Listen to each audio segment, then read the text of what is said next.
infini montre que, quel que soit x supérieur ou égal à 0, on a x sur cosinus hyperbolique au carré de x est inférieur ou égal à tangente hyperbolique de x, et ceci est inférieur ou égal à x.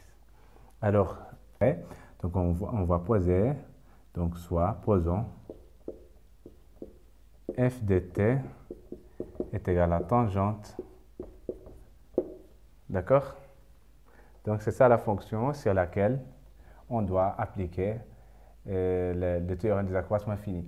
Et c'est quoi maintenant l'intervalle? Alors on va considérer l'intervalle et l'intervalle AB sur lequel on doit appliquer le théorème des accroissements finis, c'est l'intervalle 0x. Alors maintenant, on doit vérifier les conditions. Est-ce que les conditions du théorème des accroissements finis sont vérifiées sur cette fonction et cet intervalle-là? Alors, on va voir. On a la fonction tangente hyperbolique de x est une fonction qui est continue sur R, d'accord? Et même en particulier, elle est continue sur R, R+, donc elle est continue sur l'intervalle 0x. On a la fonction, on a f est continue sur 0x, car elle est continue sur R, d'accord? Donc ça, c'est une fonction, ça c'est une fonction usuelle, et d'après les rappels qu'on vient de faire, cette fonction-là, elle est continue sur R tout entière. Alors en particulier, elle est continue ici. Donc la deuxième condition du théorème des accroissements finis, c'est est-ce qu'elle est dérivable sur l'intervalle ouvert x0, d'accord? On a la fonction f est dérivable sur l'intervalle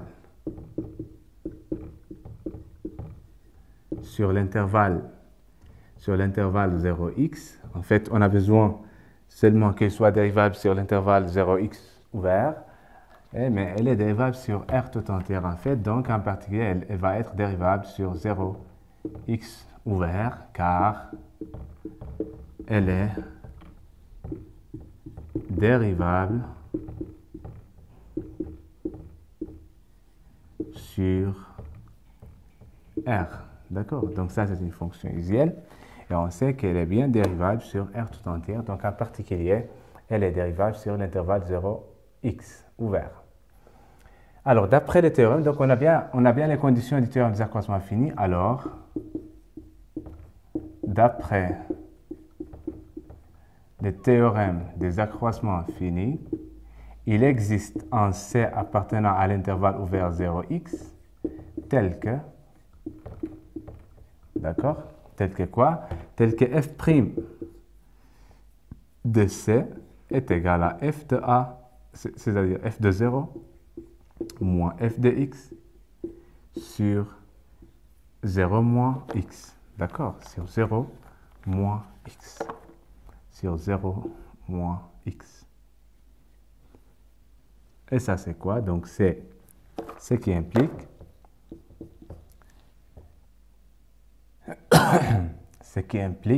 que, donc c'est quoi f'? Donc, on sait f' c'est ça, f' de t. F' de t, c'est tangente hyperbolique de t, donc sa dérivée, f' de t, c'est 1 sur cosinus au carré de t. D'accord? Alors ça, c'est quoi? Ça va être 1 sur cosinus hyperbolique au carré de c.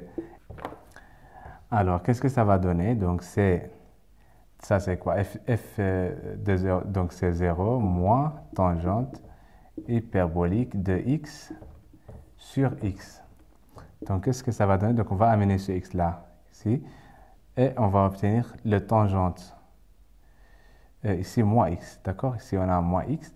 Donc, on va simplifier. Donc, c'est tangente de x sur x. Alors, qu'est-ce que ça va donner? Ça va donner tangente de x est égal à x sur cosinus hyperbolique de x. D'accord? Alors, sur cosinus hyperbolique de c. D'accord? Alors, regardez. Donc, je vais continuer ici. Alors, qu'est-ce que j'ai ici? Le C, c'est un élément ici. On a C, c'est un élément de l'intervalle ouvert 0x. Alors, le C, il est compris entre 0 et x. D'accord? Et on sait, donc, nous, on doit encadrer cette partie-là. D'accord? C'est-à-dire, on doit encadrer cosinus hyperbolique au carré de C. D'accord? Alors, regardez. On sait que la fonction tangente, la fonction cosinus hyperbolique de t est une fonction qui est, donc je vais effacer ici, en fait cette fonction-là est une fonction qui est strictement croissante, d'accord, qui est strictement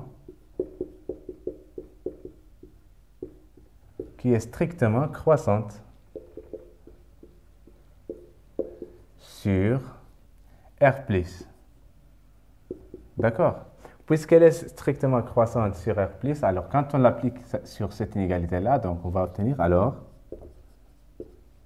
cosinus de 0 va être inférieur à cosinus hyperbolique bien sûr, cosinus hyperbolique de C. Ceci va être aussi inférieur strictement à cosinus hyperbolique de x. Et on va aussi enlever tout ça au carré. D'accord? Alors, donc, qu'est-ce que ça va donner? Donc, ça, c'est quoi? Cosinus hyperbolique de 0, ça va donner 1, donc c'est 1, qui est inférieur à cosinus au carré de C, et ceci est inférieur à cosinus hyperbolique au carré de x. Donc, on va inverser maintenant la chose. Donc, quand on inverse ces choses-là, on va obtenir cosinus hyperbolique au carré, 1 sur cosinus hyperbolique au carré va être inférieur à 1 sur cosinus hyperbolique au carré de C, et ceci va être inférieur à 1 sur 1, c'est 1. D'accord? Alors, regardez, cette quantité-là, à quoi est égale cette quantité-là? Cette quantité-là, en fait, est égale à ça. Donc, on peut l'extraire ici. Donc, cette égalité-là va nous donner que 1 sur cosinus au carré de x est égal, on va diviser, donc c'est sur x. C'est tangente hyperbolique de x sur x. D'accord? On a amené ce x-là ici. Alors, donc cette quantité-là est égale à cette quantité-là. Donc on va remplacer. Ok, on va remplacer. On va remplacer. Alors, donc 1 sur cosinus hyperbolique au carré de x va être inférieur à ça. Cette quantité-là, on va la remplacer par cette quantité-là. Donc, tangente hyperbolique de x sur x, et ceci est inférieur ou égal à 1. D'accord?